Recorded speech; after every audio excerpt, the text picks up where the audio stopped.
আসসালামু আলাইকুম। সবাই কেমন আছেন?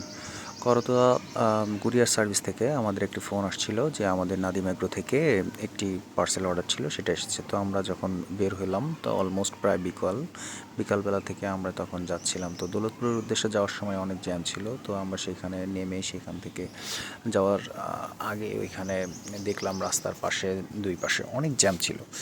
তো যাই হোক, আমরা সেখান থেকে বের হয়ে সিএনজি থেকে নেমে মোটামুটি করতোয়ার যে কুরিয়ার সার্ভিস সেইখানে গেলাম। তো সেইখানে আমি আসলে আগে কখনোই করতোয়ার যে কুরিয়ার সার্ভিস সেখানে আসিনি।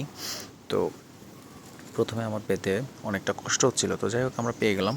তো সেখানে গেলাম। তো সেখানে যাওয়ার পরে আমাদেরকে তারা জিজ্ঞেস করলো আমরা আসলে কী জন্য এসেছি। তো দেখলাম যে নাদিম এগ্রোর আরও অনেক মাল এসেছে। তো সেখানে আমাদেরও মালটা ছিল। তো আমরা সেখানে আমাদের কন্ট্যাক্ট নাম্বার দেওয়ার পর তারপর তারা আমাকে মালটি বুঝিয়ে দেয়। আমি মূলত টাকাটা দেওয়ার পর তারা আমাকে মালটা বুঝিয়ে দেয়। তো সেখান থেকে আমরা মালটা বুঝে নেওয়ার পর আমরা মূলত সেইখান থেকে নিয়ে বাড়ির দিকে চলে আসি। তো যাই হোক, এখানে একটা কথা বলে রাখা ভালো, নাদিম এগ্রোর মাল আমরা কিন্তু আগেও ব্যবহার করেছি। এই জন্যে আমি পরবর্তীতে আবার অর্ডার করেছি নাদিম এগ্রোর মাল। আমার গরুর জন্যে আমি মোটামুটি ভালো ফল পেয়েছিলাম। তো যাই হোক, পরের দিন সকালবেলা আমি মূলত ইস্টার্ন গেট গিয়েছিলাম। যেখানটা আপনি দেখতে পাচ্ছেন এটা হচ্ছে ইস্টার্ন জুট মিলের ভেতর। মাঠটা দেখুন পরিত্যক্ত, এবং এইখানে আসলে অনেক মানুষ থাকতো। এটাকে ইস্টার্ন জুট মিলের কলোনি বলা হতো। এখানে আমরা অনেক খেলাধুলা করেছি। এখন এই জায়গাটা পরিত্যক্ত। তো এই জায়গাটা দেখলে আসলে অনেক মায়া কাজ করে। তো আমরা রানার দোকানে গেলাম। তো সেখান থেকে আমরা ওর পালাটা নিয়ে আসলাম আমার বাড়ি। আমার এই খাবারের সাপ্লিমেন্টগুলো আমরা মেপে রাখার জন্য। তো লাদেন ভাইয়ের ভ্যানে আমরা চলে আসলাম বাড়ি আসার পর তারপরে এই মালটা আমরা আনলক করার চেষ্টা করলাম, আনলক করলাম। তো আনলক করে তারপরে আমরা সেখান থেকে মালগুলো আসলে বস্তার ভিতর করে পাঠিয়েছেন নাদিম ভাই। তো সেই মালগুলো আমরা বের করে দেখার চেষ্টা করছিলাম যে এখানে কি কি মাল আছে, কিভাবে দিয়েছে। তো এখানে বিভিন্ন প্রকার আইটেমের মাল পাঠিয়েছেন তিনি। এনজাইম, তারপরে আপনার মাছের শুটকি আমরা যেটাকে বলি, তারপরে লাইম স্টোন যেটাকে বলি, এই ধরনের কিছু কিছু মাল আছে। কয়েকটা খাবারের সাপ্লিমেন্ট। তো এইগুলো আসলে আমরা আগেও খাইয়েছি।